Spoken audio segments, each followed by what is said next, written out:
Hello again, and welcome back to the Final Flight podcast. We're here again for our Cheltenham Anti-Post countdown show, week 10. We've had some brilliant guests on, but I think this weekend trumps the lot. Josh Guerriero of Green on Guerriero. Good evening, mate. Thanks for coming on. How are you this evening? How you doing? Yeah, good. All good, thanks. You? Yeah, not too bad, mate. Thanks for coming on and giving up your time. Like I say, we've had some pretty cool guests come on, and it's been great to talk to you guys and get your insight. And we do appreciate it massively. Joe, Rich, have you guys had a good weekend? Yeah, very good. Well, I was with you on Saturday, wasn't I, at Newcastle, so we had a good day. Certainly will. We'll get to that in a minute. Joe, have you had a decent one? Yeah, mate, spent it in Liverpool for my cousin's 21st, so I think it was a busy weekend for us, wasn't it? It was pretty busy, yeah. And like I say, what we like to do on this show, we normally talk about some bits and bobs from the weekend, but not really much happened at the weekend, to be honest. So I've picked out sort of two topics, and we'll go to Saturday first thing, and then we'll come to you, Josh, and talk to you about a few other things. But a special horse won on Saturday called Blazing Soldier. Obviously, it's a horse that myself and the missus have bought into. Went to Newcastle, and he was a massive 33-1. We weren't expecting anything. And he's gone and won, and it was probably the best day I've ever had in racing. So that was a bit of a decent day. Rich, you obviously came with me, and the missus worked too well. But what did you think of that, mate? He's Cheltenham bound, surely? No, he looks quite good, actually. You know, it's a shame he didn't tell me that he was going to win. Otherwise, I'd have put a bit more on him. But I was going to say, did he tell anyone? No. He's talking about it after, but he never mentioned it before, yeah, did exactly. Kept it to No. himself. I sent him a text earlier in the week. I said, is it worth putting a decent each way? But I'm going, nah, they're not expecting much. I was in Liverpool. I checked my phone. It's won. Phone's bing, bing, bing, bing. Oh, it was one of them where I weren't sure if it was going to go either way. Look, it was his first run. I had a couple of quid on, and to be honest, well, they said on ITV that it was getting backed in. I'm thinking, who's backing him?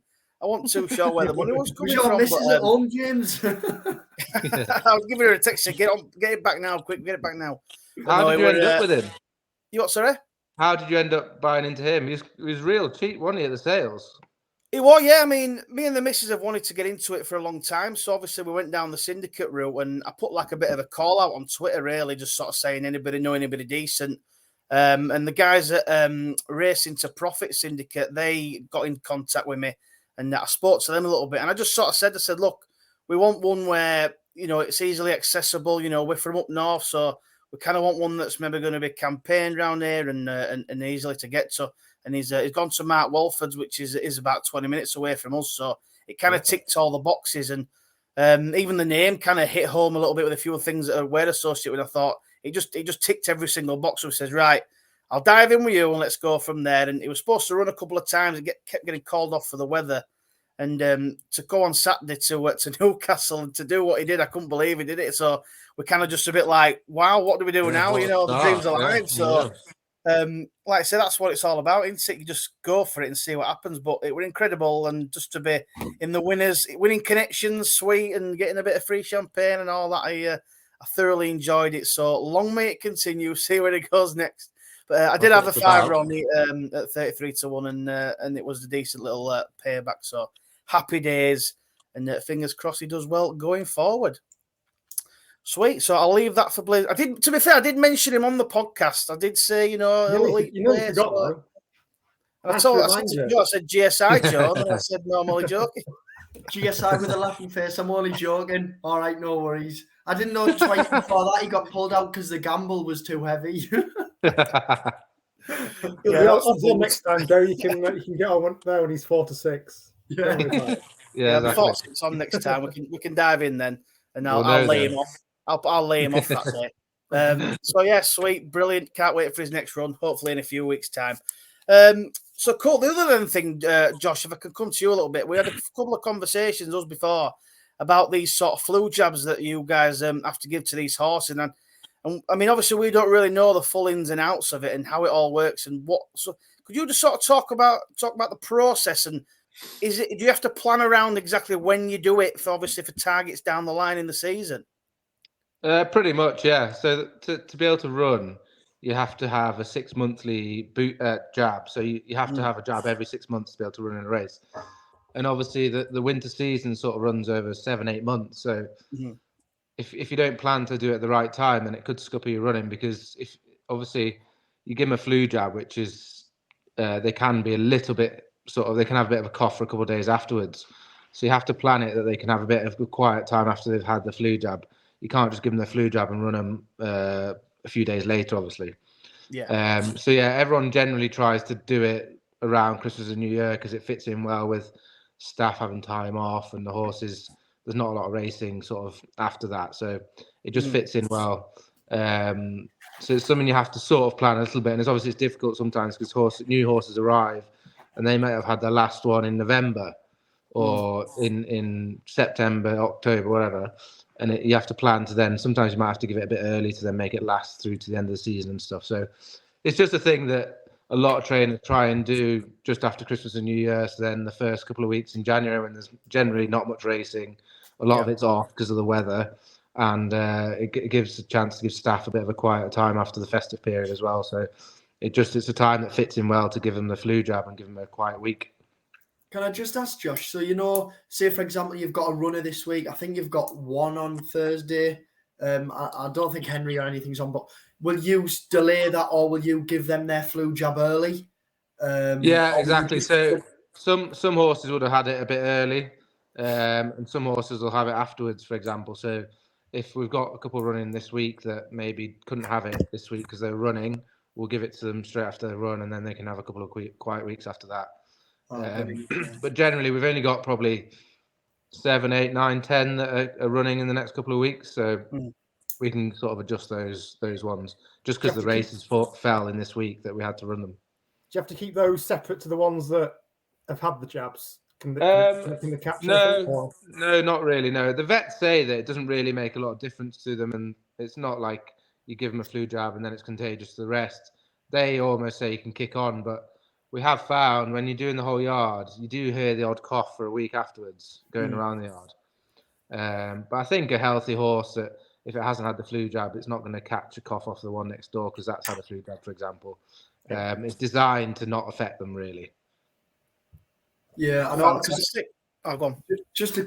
I know it's a bit of a cross sport type thing, but I was in a physio tonight, and the guy used to work in football, and I was talking to him about flu jabs and stuff, and he said the footballers have to have a flu jab as well, and as soon as they finish a football match, every one of them will get a flu jab. So it gives them, like, they normally do it, so it gives them a week and a bit to recover. And then I was saying, the horses do that, and as well, he said a lot of the time it doesn't affect them, but if it leaves them a little niggle, it can affect them for a while. Well, exactly, yeah. And you want to just take away that risk. Like you say, it doesn't affect most of them, but if you got one that's going to affect a little bit, you don't want to then risk running it and it gets even more ill. So, yeah, it's just taking away the risk of them getting anything worse than just a cough. Because you go and put them under stress when they've got a slight cough, then their immune system's under a lot of stress and they'll get even more ill possibly. So, yeah, you're just avoiding that. Fantastic. You imagine the footballers as well, the amount you're paying them. You don't want them to go and miss a week, do you? You want to make sure you do it right. That's very true, yeah. Sweet. Well, like I say, that's good to know. Like I said, we don't really know the full ins. We know it happens, but we don't really know the real reasons and why. And it's good to know that sort of thing. Looking on the outside. So what we'll do now is then, obviously, like I say, it was a bit of a quiet weekend, so we're just going to go through, if we can, Josh, a few of your runners that will be coming up hopefully soon, and just sort of maybe how they're getting on and things like that. And I kind of just wanted to start with, obviously, Iroko. We heard that we were, massive fans of him, and we'd come to meet him when we came to your guys. And unfortunately, he was out for the season. I just kind of wanted to get an update. How is it? Is he okay? Is his recovery coming along all right? Yeah, so there's a bit of an update on that, really. He's actually come back to us on Saturday, and we're just building him up slowly. And there's a chance he might actually have a couple of runs towards the end of the season, which really? Wow, amazing. We had no idea really, yeah. But we thought he was out for the season from what we originally sort of heard. But yeah, he's been doing plenty of walking and trotting. He seems very sound. He's come back to us, and we're going to start cantering him. And fingers crossed, there's a chance he might run towards the end of the season, which is exciting. But I don't think any of the press know that yet. So there you go. That's an absolute. But you can't believe it's going to drop that bombshell there. Yeah, it's obviously going to be a case of building up slowly and seeing where we are. It's not definitely running, but we're 10 steps ahead of where we thought we might be, which is amazing. If he doesn't run, would he still be classed as a novice for the start of next season? No, you'd have to go straight. No, that's the frustrating thing. That's what was most annoying. It was almost, if he was out for the season, I'd rather he hadn't won at Warwick, because then you're a novice for the full season next year. Yeah. Because his novice season could be his most profitable, really, when he's they're the smaller fields, are probably easier to win than when he goes into open company, obviously. Yeah. And obviously, the way it works, if you win after March 1st, then you're a novice till the 1st of December that following season. But if you win before March 1st, then at the end of this season, you're not a novice again. So obviously, he wouldn't be a novice after the end of April this year. So it'd be annoying to miss out chances at novice chases. Well, I'll tell you what. If have you had the flu jab, Josh? Say again? Have you had the flu jab, Josh? I feel like it, yeah. I mean, to be honest, just to hear that he's coming back, and if he does get back before the end of the season, then that is genuinely amazing. I mean, when we come just to meet him and be in his presence, I know it's I understand a little corny, but he's brilliant, and I really do hope that's the case. And if he can come back to, I mean, the Warwick run was, I mean, we all saw it online and things. It was just amazing. I thought you can't have been any more impressed. If that injury isn't hopefully as bad as you first thought, then fantastic. You know, what more can you want, really? If you come back to that. Good. Exactly. Exciting. Very.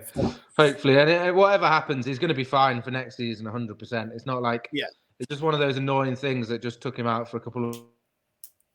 Oh. Right, I lost him for a second there.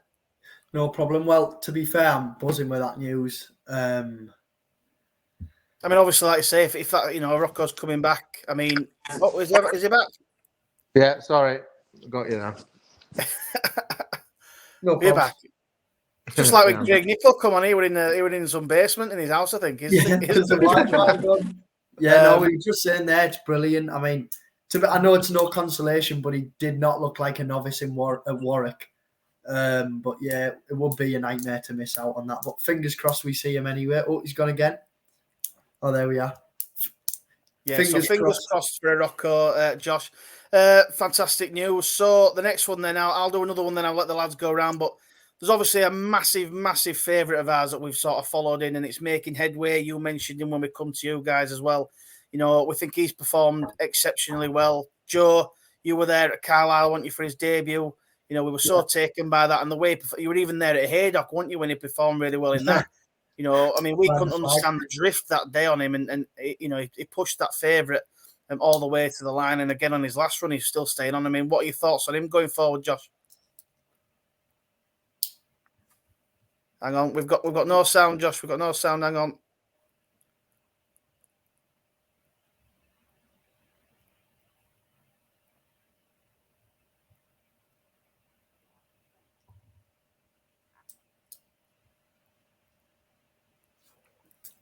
You might have to go back and come back in. Not yet, no. Look, why's the sound gone off? Right, I'll have to go back and come back in. Yeah, but I'll have a word on Headway anyway. Obviously, I was there. Brilliant. I mean, she probably isn't going to watch this, but Rach, obviously, we know had a great. We can hear you now, yes. Go on then, take it away. Take it away. You said I was in the show and everyone can hear you, but you couldn't. Anyway, making headway, he looks exciting, and obviously he's definitely not a 2-miler. We're just trying to sort of do what we can at 2 miles because he's running so well at 2 miles. We know there's going to be plenty of improvement when he steps up, so we're trying to save that for when he goes for a sort of a handicap somewhere for a bit of money. So we've got a couple of plans with him. Really, we're going to try and go for a smallish novice hurdle early February, possibly a banger, an EBF qualifier. Hopefully get his head in front, get some confidence, and then might try and go for the 80 grand EBF final at Sandown towards the end of the season. Or there is a 100 grand handicap 2 mile 7 at Uttoxeter on the Saturday of the Cheltenham Festival week, Midlands National Day. So when we want to step him up, I'm sure he'll improve a lot because he's always been flat out in his 2 mile hurdles. Yeah, but he just keeps sort of staying on. It's great to see him do that, and I think it'll stand him in good stead. It'll keep him sharp, running over 2 miles. So then when he steps up, he'll find things easier. We said that to Henry, didn't we? That was, I mean, I was there the day at Haydock. That was impressive because who was it who finished in front of him that day? Kamsinas, yeah, because he reversed that form. I don't know if Kamsinas finished last time out, but he still kept to it. Kamsinas looked pretty comfortable coming to the second last, and Edway just kept on. And in the end, I think it was Paddy Brennan had to go for it and went for the whip, and he didn't really increase the margin that much. And I thought, do you know what? Like, he's ran with credit. He hasn't, lost anything in defeat there. No, definitely not. And it was a great run, and they pulled miles clear of the third, didn't they? Yeah. It's just nice to see a horse like him when he's flat out over 2 miles. He's still jumping so well. He's keeping himself in the race. He's got plenty of class and ability that he can do that. 100%. You can tell the class is there with him, and like you said, their step up in trips only going to see massive amount of improvement, I think, and I can't wait for it, to be honest. George, chasing next year is going to be a proper horse, I'd say. He should be grade 1 sort of level over fences when he goes up in trip and over fences, I think, hopefully. Yeah, that's what we like to hear. We love staying chasers in this podcast. George, you want to dive in on the next one of your faves? Yep, I am going to dive into Jaguar. I was taken with him when I come to the yard. Big taking horse, come over from France. Hadn't had a run. A lot of people expected some things. I was really impressed. Was it in the Waterside that just beat him first time out? Yeah. And obviously the hurdle coming out didn't help either. So he lost nothing that day. Last time out, did anything go wrong? Was it just he wasn't right? I'm not. I was at the Middlesbrough game actually. I didn't see. I watched the first bit of the race. Thought he's travelling all right. He's not jumping great, but And then I seen the result, and I think he was 4th or 5th. And I thought, I wonder what's happened there. It was all a bit of a disaster, to be honest. I think a combination of the ground, the track, the trip, he looked a bit flat out on that. He just didn't jump out the ground at all. He didn't jump one hurdle, kept missing every hurdle. And it was real deep, horrible ground, and maybe we just shouldn't have run him on it. But he looked like even down to last, he still had a chance of winning. He was staying on. And he just completely missed that, and that was game over. But he's still very inexperienced. He has got no experience really at all. So I think just first time in a handicap after 2 runs in novices, he just looked a bit lost, and especially in that ground, he just found it all very hard work. But he still had enough ability to get himself in with a chance at the last, and then obviously that was gone. Again, he probably wants a bit further. He's 2.5 miles at Aintree.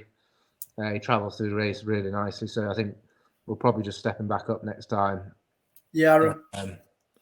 Whether we go for a little novice somewhere and then a handicap, I'm not sure, but we'll try and run him sort of mid-Feb somewhere. There's a couple of options there for him, but he's going to be a proper horse next year. He is literally a big gangly teenager to look at. Yeah. He's like big, tall. Me or the horse. Yeah, exactly. Yeah. He is. He's just like that, and he's just one of them. He's always like coughing, and he's always a bit ill. He gets ill easily. He's sort of like just a classic teenager, just a young, immature horse. He's going to be a proper horse next year. When a bit like Joe. A bit like, he is very similar, yeah. Yeah, I remember because I speak to Saul quite a bit, and he was saying, look, he's still very novice-y. He doesn't know a lot, and he's not fully, ready. We don't want to get him fully ready, as babyish as he is.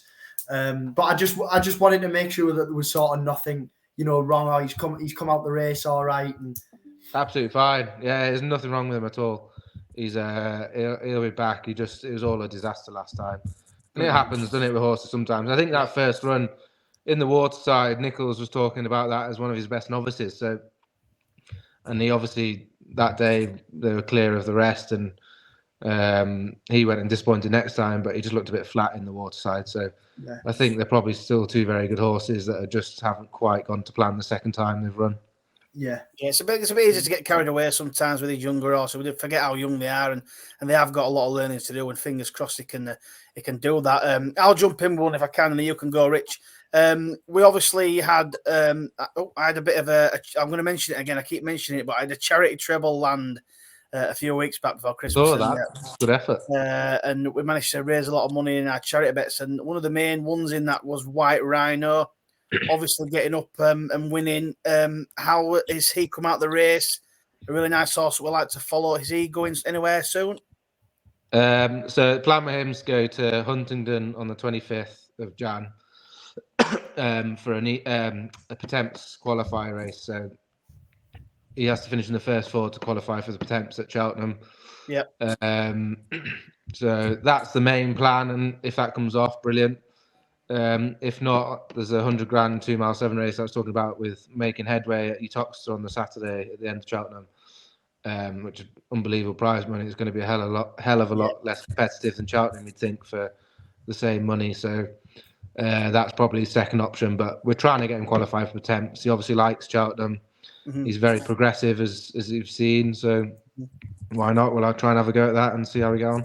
I tell you what, Josh, I think that 100 grand race there'll be a lot of trainers taking the what's it called, the anchors off and the handbrakes off. That's the thing. Yeah, I'm saying it'll be less competitive. It'll still be bloody hard to win, but I know, it's there'll be a lot of people thinking the same as us, I'm sure. I think, to be fair, I think us three as well as a lot of others, I think everyone's taken 2 White Rhino. I think because he was rated so low. Obviously, I remember coming to the yard and you all said that, he will improve and he'll get better. But, the rate he's improved at. I was there at Carlisle when he won the same day as Making Headway. And then all of a sudden, at Cheltenham, and he's an unlucky loser. And then, going on to bigger things, you're like, wow, this horse has come out of nowhere. He's just, he's been unbelievable. But he was similar to Jaguar in the sense that he's just massive. He is huge, and he was the same, but he didn't run till he was 6, I think. And he was just so backward. His first 3 runs, he could barely get. It was only over a year ago, he ran at Wetherby first time out for us. He couldn't get round in an obvious hurdle. He pulled up 3 out. It wasn't that he just wasn't ready mentally and physically. Just struggled. And then with each run, because he was so backward, he got himself such a low handicap mark because he was struggling to get round. And then first time in a handicap in a 0 to 100, he was taking on obviously much lesser horses. He just found it so much easier.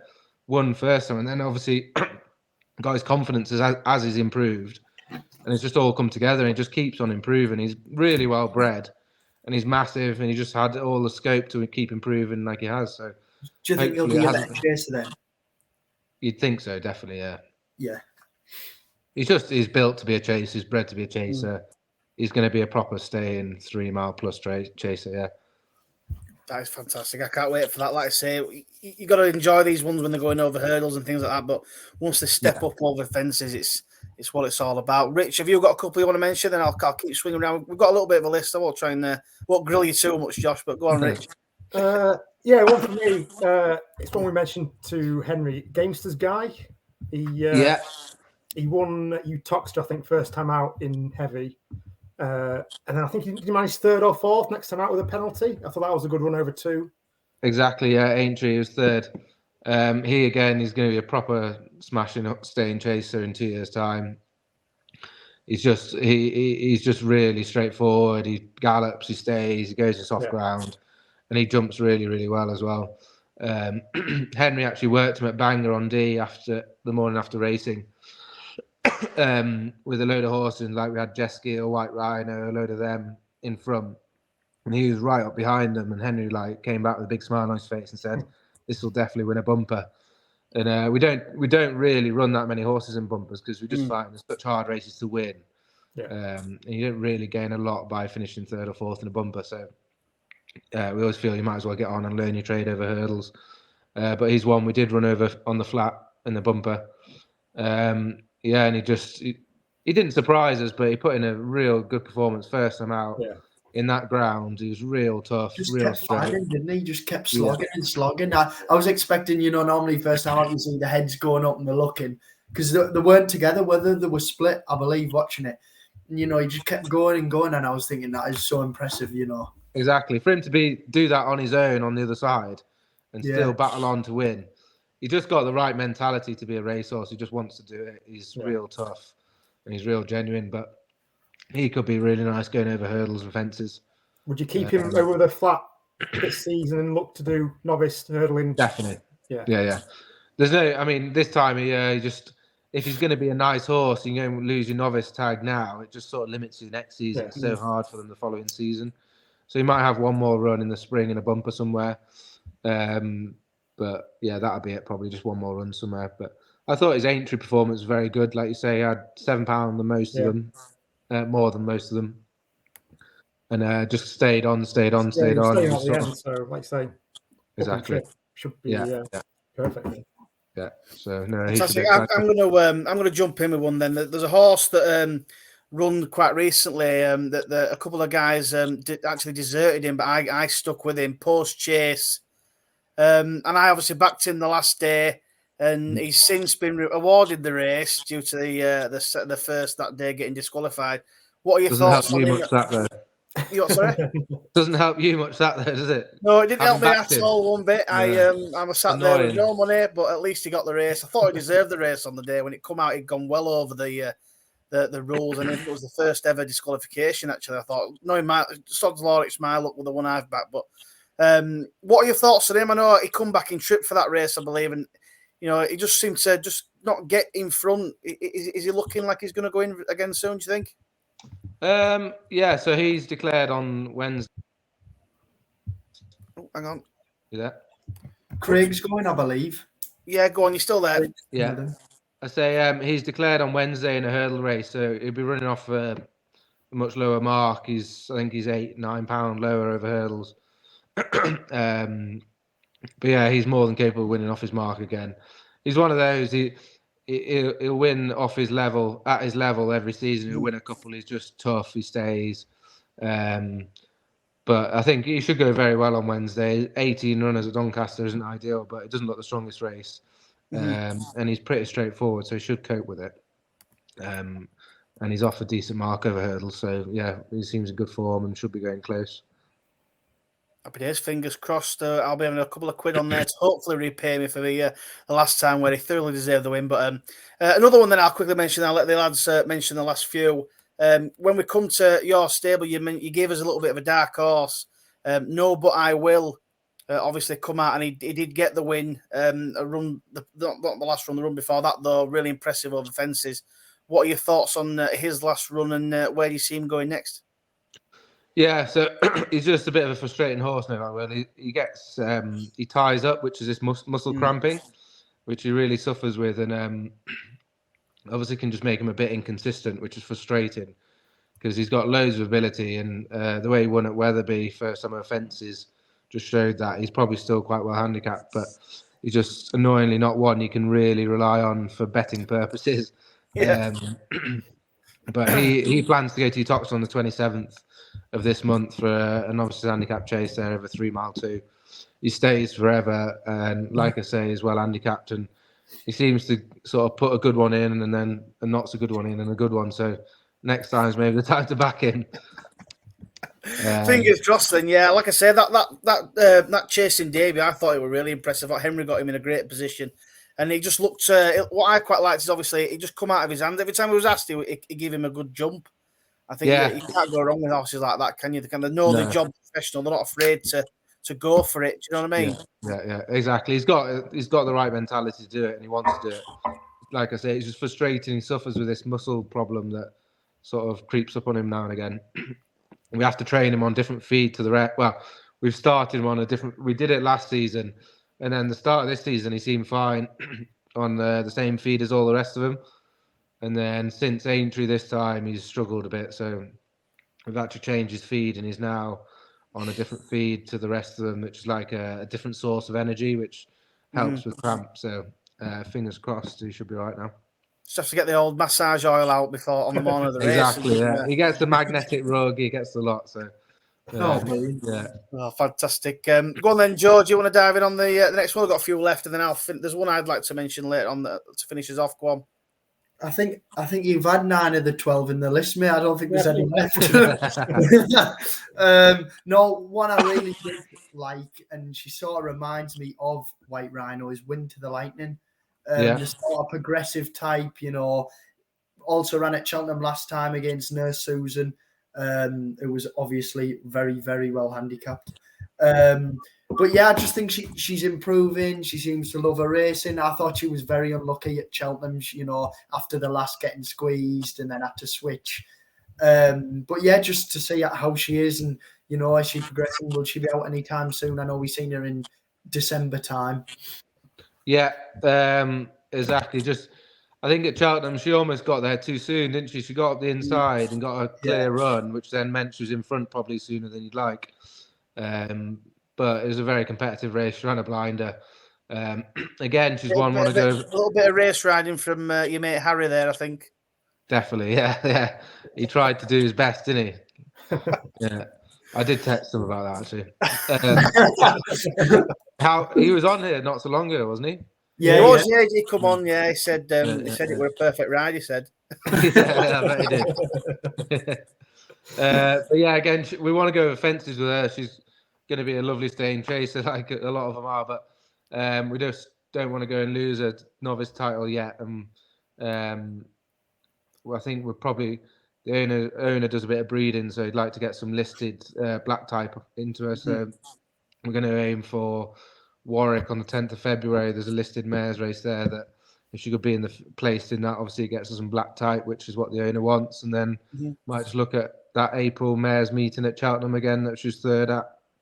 There's a bit of prize money there for mares that we can aim at. So again, she is progressive. She's a lovely mare. She's going to be smashing chaser. She jumps fences really well, so can't wait to go over fences with her. Oh, brilliant! Good, nice to hear.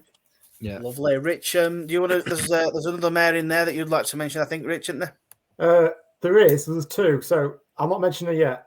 Home Publique's one that I quite like. I was at Cheltenham when he won the Grade 2. Obviously he was a bit lucky with JPR one. Yeah, Bolton the last, but he's a tough old horse. He was second at Ascot One to giving away £10 as well. So exactly. I think he's a good one. He's obviously we're lucky to win a Grade 2, but it's just in a novice chase, 4 runners at Cheltenham, you've got to have a go, and that just proves why he probably wouldn't win a Grade 2 normally unless he has a bit of luck either way. But he's probably just not quite at that level yet. But he's a decent handicapper, and he'll go to Doncaster for a decent handicap on the 29th of this month. There's a 2-mile handicap there. I think it's a 50 grand race, so not to be snuffed at. And he's just one of those. He'll be competitive in all those nice handicaps wherever you go with him.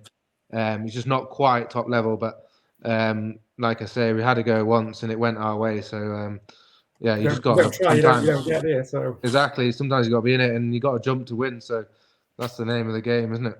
Yeah, well, because she carried a big penalty after that, didn't she? In her last run against Persian Time. Well, obviously that was a handicap, so he had to give £10 to Persian Time. Yeah, and I know that they do think quite a bit of Persian Time. He looked good as a novice hurdler, and first time at Newbury, he just sort of not had a school round, but he gained a bit of experience. The kitchen sink, did he? I watched exactly. He looked after him, and he obviously with a bit of experience next time at Ascot. And we jumped quite badly left as well, which we gave away quite a lot of ground. So I think it was probably a lot better run than it looked. We were staying on at the end. I think going back left-handed at a track like Donny, where if you do go a bit left, actually it's an advantage because you're turning around the bends. So he should go well there. He's in good form anyway. Oh, brilliant. And the last one, Mrs. Tabitha, I think runs on Wednesday at Doncaster. Yeah. I know she's by Jack Hobbs, so he was one of my favourites on the flat. So exactly. She's not done much since, but she just need a bit of better ground. And she's going to be one of those in the spring when the sun's on her back, decent ground. I'm sure she'll go and win a few. She's going to end up with a real good mark. It could be a bit of a white rhino all over again the way she's been. She just first time out, she hit the second hurdle at Huntingdon and then lost the confidence and never really got in the race. Yeah. And then last time, a bit the same. We just wanted to gain some confidence. We just took our time with her. Just got around, ran much better. She declared on Wednesday at Doncaster. It's a last run for handicap mark, so she'll be just having a nice time. We want her to gain confidence again. We don't want to put too much pressure on her yet. Yeah. And hopefully then she'll have a break, come back in the spring. She won a bumper in April, I think it was, or even May, but she wants good ground. She beat a horse called Josh the Boss for Twiston Davis, who's won a couple of her nice hurdle races since. So I think she'd be a good one there. So I wouldn't. Yeah, she is. She's got a lot of ability. It just hasn't worked right for her this time. So yeah, I'd watch out for her in handicaps come good ground and springtime, I'd say. Very good. With the patience, you've got to have the patience sometimes with them. You got to keep on their side. But that's the thing. It's so like with her, she looked really smart. She won a bumper first time out quite impressively, and you can imagine for the owners, they're thinking, right, well, this season we've got a really good mare in our hands. We've won loads of races, blah blah blah. You're excited. You've got all summer training her. Comes the autumn, and like till now she hasn't shown anything, and we're in January now, and you need owners that understand to try and explain that to, because it's quite hard to get into your head that she's a nice mare, but she hasn't looked like a nice mare this season. But come the spring, be careful, James. Blazing Soldier. Cheltenham Gold Cup 2027. Exactly. I'm already there, mate. Josh, obviously you've got different owners in the yard and stuff.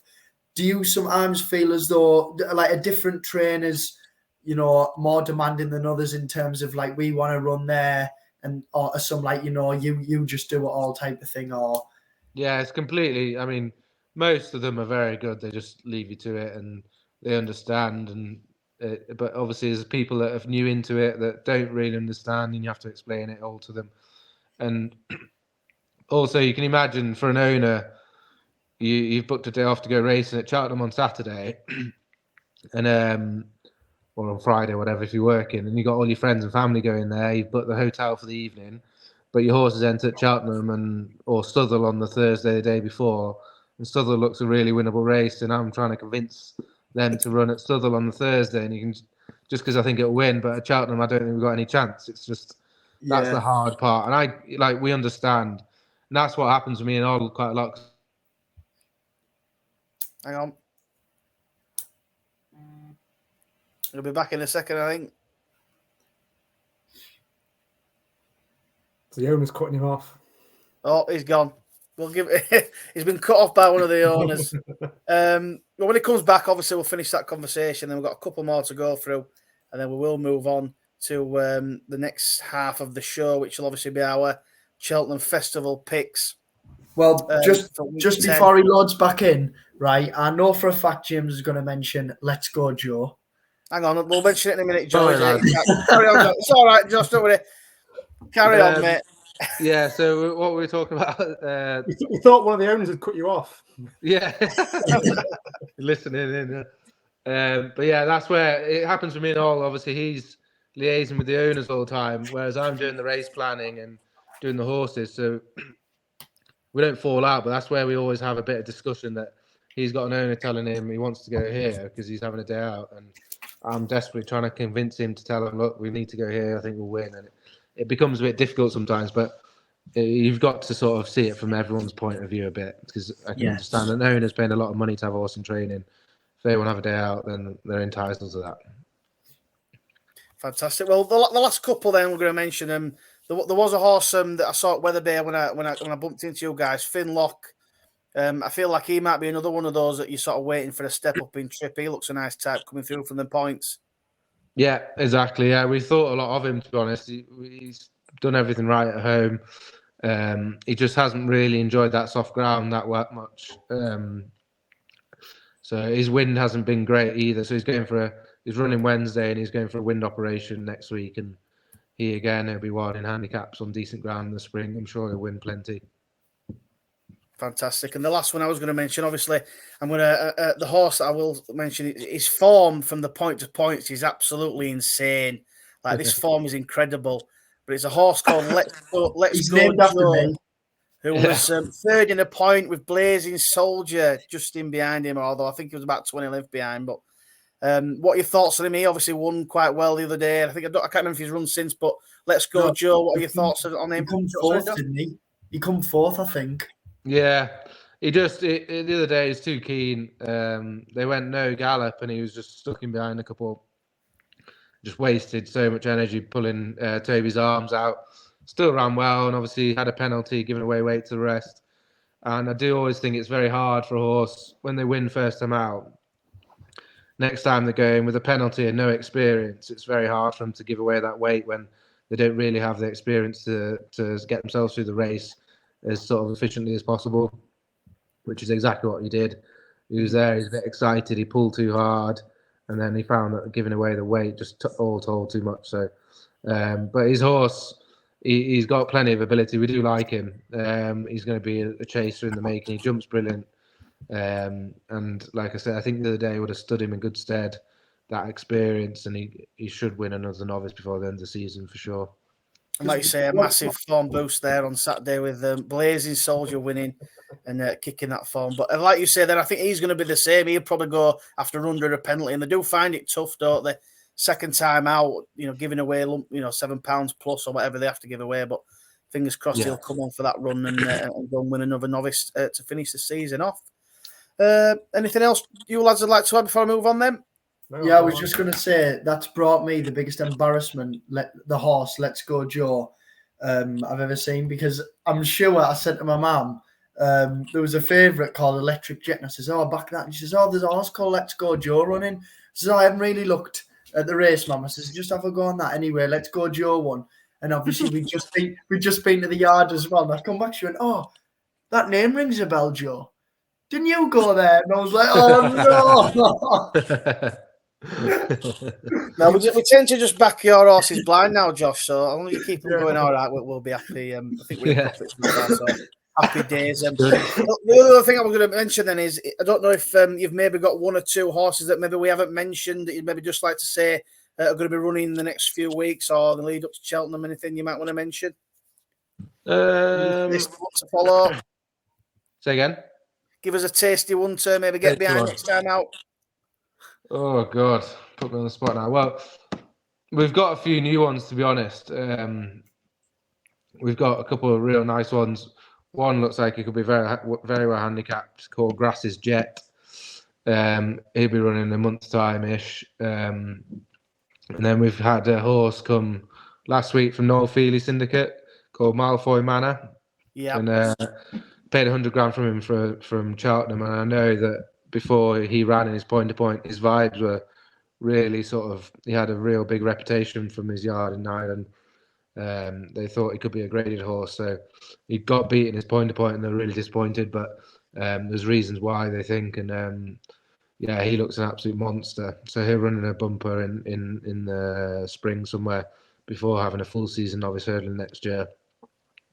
Fantastic. Look forward to them. And I know that the No Feely guys, the syndicate, they've got some really nice horses. So it sounds like you've got a good one there coming into your yard. We can't wait to see how he gets on then. Sweet, right. That'll do it for that section. So what we'll do now then, if we can, we'll just move on to our week 10 selections. We'll obviously go through our teams and then we'll put up a selection each. And then if you do have a selection for Cheltenham, you can stick one up, Josh. If not, no worries. But yeah, I'll let you go first then. I'm going to come to you first, Joe.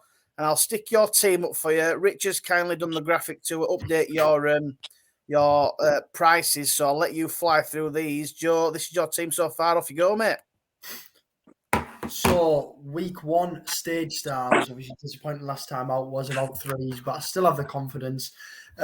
Irocco, common denominator, very, very unlucky. I mean, some news broke tonight, fingers crossed, but, we never know. I don't think it's going to Cheltenham, but... Marine Nationale, obviously, we know on this podcast, I was the minority, but I think I might be. I think I might win them round with this one into evens. The captain, El Fabiolo, looks strong. Brighter days ahead for the Mares novice. Haven't seen since. Marie's Rock drifting out like a barge. Probably not in the pocket. I really did fancy for the Turners. Picked up an injury. Alcadu to Burt picked up an injury, and down memory lane for the Ballymore has drifted like a barge as well. So no luck with that one.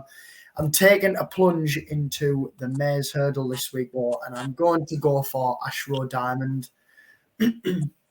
I just think the form with this horse is really good. When I was looking through, especially the Royal Bond for me, was 4.5 lengths behind Marine Nationale and 4 lengths behind Irish Point. And I just think for a mare to put that performance up against, the geldings was very, very impressive. Her form in the mares is 4 runs, 3 wins. But to be fair, when you watch the time she was beaten, she was only beaten 3/4 of a length, but she placed 4th, so it looks a lot worse than it reads.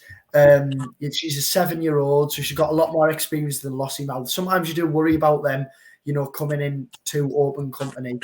And I just think, pretty sure Lossy Mouth, she's there to be taken on. For a 7-year-old, Ashro Diamond is pretty, lightly raced. I believe she's had, 9 races? So she is pretty lightly raced, but she knows what she's doing. And I just think, especially if she was mentioned for the Grade 2 at Doncaster, Annie Powell went there in 2014 and then went on to win the mares. So I just think, he might be tasting out and thinking, we might get her over, see how she travels, see how she runs, and then all goes to Cheltenham. I know when the news broke, a lot of firms did take her into 5-1. There is 8, I think, or 9 still available, so it's probably a good each way bet at the minute, I think. No, that's fair. I mean, what we like to do is, Josh, we'll sort of ask the guest any thoughts on that selection. So, in terms of an Astro Diamond, do you look at anyone else's horses and things like that? What do you think? What do you think of her? Yeah. Obviously, you're always sort of looking at. For us, we're quite early in our career, and we don't really have many going. We might have a couple of runners at Cheltenham Festival, but I can imagine if you're Paul Nicholls, you're constantly looking at everyone else's horses throughout the season as like dangers when you go into your sort of Gold Cup, when you go into Cheltenham. But yeah, for us, it's obviously we don't keep track of everything as such now, because obviously the horses that were going for the Turners or the Brown Advisory earlier on in the season, I was watching them all, and you're sort of watching how they were getting on, thinking you might have to take them on there and stuff. But yeah, I do obviously watch a lot of the Irish racing on a Sunday or whatever, but I don't always take it all in as to what's going on, but try to as much as I can. Yeah, I suppose just a quick question then before I let Rich crack on. I know you said with the Rocco hopefully being back towards the end of the season, and like you said, maybe that it likely won't go to Cheltenham. I just think it'd be too hard for him to go straight to Cheltenham with only one run under your belt over fences with not much experience. It's very hard for him to go there. But it's not definitely out of the question. But ideally, you'd love to have a run beforehand if there was time. And I just don't think there's going to be time. But we'll just have to see. Like I say, I just got to bring him back to this. So my theoretical question would have been then, if he hadn't got his injury and let's say he had another 2 runs and won them. I know when Ollie was on the TV, he was talking about coming back in trip and all that. Which way do you think you may have gone? Turners and Brown Advisory, that sort of thing. We put him in for the Browns initially. Well, that's what we always thought he'd be. He will be a 3-mile chaser, but having spoken to sort of AP and AP McCoy, who manages does a lot with it, JP manages a lot of it. They were just very keen to stay over 2.5 because they feel like all the good horses never really went over 3 miles straight away. And I think going 3 miles as a novice can just put a bit of a mark on them, and it's a hard season for them. And if they're good enough to win over 2.5, and you can keep them over 2.5 for a season, and when they're hardened up to it, and they've got some experience and go up to Gold Cup trips when they're in open company, it just helps them. So they were very keen for us to stay at 2.5, which we would have done. Yeah, we'd have gone Brown Turners. Turners, yeah. I mean, he did look short of pace. Exactly. One thing I would say though, Josh, obviously, now he's been out this season. If he does get a few runs, towards the end of the season, he's not going to have his novice tag next year. Will you go up to 3 miles then, or will you just give him another season at 2.5 mile? I'd say more than likely we'll go 3 miles next season, yeah. What route we take, I don't know yet. It just depends. If he goes and looks like he's an out-and-out Grade 1 horse, then there's a route you take. Otherwise, you might end up going for like the Ladbroke Chase at Hennessy, what they used to call the Hennessy at Newbury early on, and go from there. But we just have to see how we get on now. Yeah. So I'm gonna put the Gold Cup betting slip in at the beginning of the season, I'm sure. Right then, go on then, Rich. The main target. Yeah, the main target Gold Cup. I mean, I'd love to see him at that sort of trip. I think he's so talented. I think you've got a real good one there. Obviously, as we know, he's so good. So if we do get to see him towards the end of the season, fantastic. Fingers crossed we do. Go on then, Rich. I'll stick your team up. Take it away. Yeah, some damage happened over Christmas, as you can see. Fossil Vegas are now out to 10-1, but I'm not losing hope until after the DRS. We'll see what happens after that. Allaho, though, into 94 from 7s. That's one of the better ones. Iroko, about So Gerhard won back over hurdles. He's now into 14-1 for the stayers. I think he's a bit of a dark horse for that race. Mirza West has drifted like a barge, but I wouldn't lose hope. I think I'd give him some more runs and see where he ends up. Jerry Colomb, sorry, he's just not going to get anywhere near galloping, is he? Unfortunately. West Balboa, again, probably not going to go to the stayers now. Stella Story, still 25 for the Albert Bartlett. And Bullred Boy has drifted out a little bit for the Browns, but it could have gone better. I like that West Balboa price there, 661. Josh, when we had Harry on, go on, Rich, you can explain what happened when Harry come on. Please watch it, by the way. So my selection was going to be, I forget the name. It was a mare that they had that won at Market Race, I think over 2 mile 7. So I thought potentially Mare's Chase, dropping back in trip, heavy ground, and Harry Skelton just went, no, it's too short. She's 3 miles. As he said, his anti-post pick. No, too short. He's straight to the point, Harry. Yeah, he doesn't mess around. It lasted about 30 seconds, that pick, so then I had to adopt the West Balboa approach. And that went in bin as well. And that's gone in the bin now. So it was a good episode for that. Yeah. So anyway, some week 10, I've gone for It's For Me for the Supreme for Willie Mullins. I'm hoping this is going to be one of the better ones. Obviously, he finished 5th in the champion bumper that was won by A Dream to Share. But that was only his second run. And I thought that was quite eye-catching that Willie just went straight to the champion bumper with him after that one run. Pulled too hard next time at Punchestown, but since then, when he's come over hurdles, he's won at Punchestown, beating Did he run in the red colours? He runs all green. He's all green for is it the Crawfords? Is it Crawford? Yeah.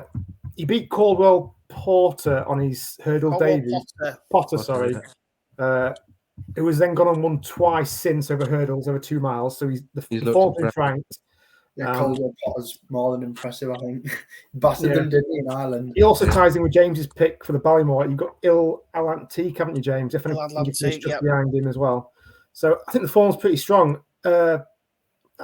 He can be a bit keen, so I'm just hoping that he gets a couple more runs into him just so he settles down a bit. But I think for the Supreme, I think it's wide open this year. So definitely. It's a race to go real quick in as well. So that helps if he is a bit keen.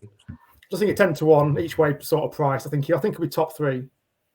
So I'm throwing a dart at the Supreme again, just in case Middle West doesn't. You're not doing a place bet there, are you, Rich? I'm hoping that's a win bet. No, it's one point each way. Oh, 1 point each way. Like you say there, though, if they can be quite keen, they do go off really fast in the Supreme. And like I say, it should suit them a bit more of a stronger pace. But well, I seen a comment about that. Lookaway ran at Newbury over Christmas, who was beaten by Captain Teague. The owner and trainer come out and said, that the horse is a 2 mile 4 horse. But if it is deep ground at Cheltenham, for how quick they go, you need a horse who stays 2 mile 3, 2 mile 4. So there will be a lot of, horses that probably will want further in time, but will go at that race because they know they'll be there at the end. Definitely, yeah. You see that at Cheltenham a lot. It's just a lot of horses. You need to stay really well at Cheltenham. So sometimes if you are a 2.5 mile horse and it is soft ground, you are better off over 2 miles and you can make use of your stamina. Because it takes a lot of getting up that hill on soft ground. And they go so fast there, so competitive that it becomes a real stamina test. Yeah, we're seeing a lot more often, aren't we, on Supreme? They kind of end up strung out half the time. So it'll be interesting to see how that race goes. Right, I'll dive into my team then, and then we'll finish on you just for Cam. My team so far is obviously Rocco was week 1. Tehupu for the Stayers hurdles, 6-1 into 92. Now I'm quite happy with that. They're obviously keeping him fresh for that race. An Irish Point impressed, but I still think he's going to be the entry horse. Love Envoy for the Mare's hurdle. She's the same price. Envoy LN's coming a little bit, but I think Allaho might be tough to beat in there now. Dice at Enos is probably my favourite one at the moment for the Mare's novice hurdle. She obviously impressed again. Winning at Cheltenham. Stay Away Fair for the Browns.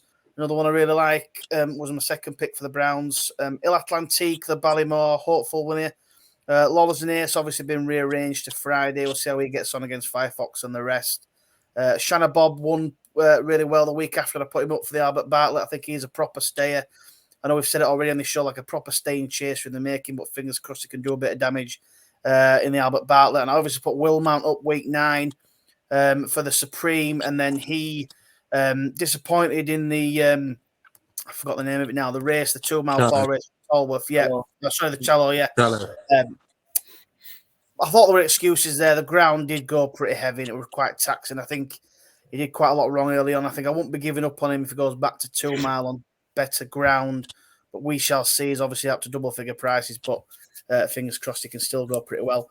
Yeah, I found it quite tough this week, as the rest of us have. I think just kind of dive into a couple of the races. A few of them have got really short price favourites, the main races. It's quite tough to try and find something else before we get stuck into the handicaps. But I'm gonna take a dive into the Triumph, simply because there is a horse in here that I did earmark at the beginning of the season as one to follow, and he finally come out at Kempton a few weeks back, and it's Sergino.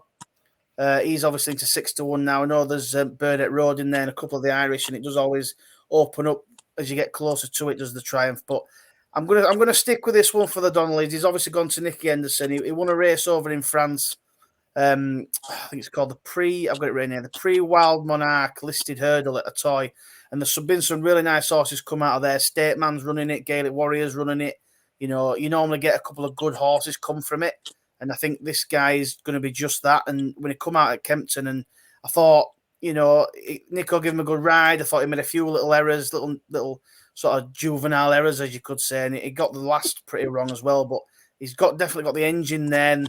The form's been frank since Royal Ways come out, and he come second. He come out and won. So I think the form is definitely there. I think he's in, he's taking a punt half the time on juveniles after 1 or 2. He might get another running in maybe. We shall see. But I just thought at 6-1, it's not a bad play in the race. So I'm going to go for Sergino, 6-1 for the Triumph. What do you think of that, Josh? You're going to tell me it's no good? Yeah, no, I like him. He looked very impressive the other day. And like you say, the horse hacked up the other day that he beat of Gary Moore's hacked up at Ludlow, didn't it? Mm-hmm. And yeah, he just looked like he had loads of scope. He looked a proper national hunt horse. He's not one of these flat horses going hurdling as such, which a lot of them are. And that Auteuil race I know is one. It's like their sort of early season 3-year-old race that I know a lot of the good horses are aimed at to try and sell on and things, because obviously it's a big market in France selling horses on, and that's if you go and win or be placed in that race at Auteuil, you're worth big bucks. So they obviously thought a lot of him before he even came over, and obviously come to Nicky in the right hands. He's probably the man you want training your Cheltenham hope. So yeah, I really liked him. He looked good, and he looked like he'd improved a lot. He gave a few of the hurdles plenty of height. I'm sure he'll get slicker and faster with his hurdles. So yeah, I like him. Yeah, sweet. Fingers crossed. Like I say, you kind of got to be careful with these horses. I always like to make sure I see him run at least once.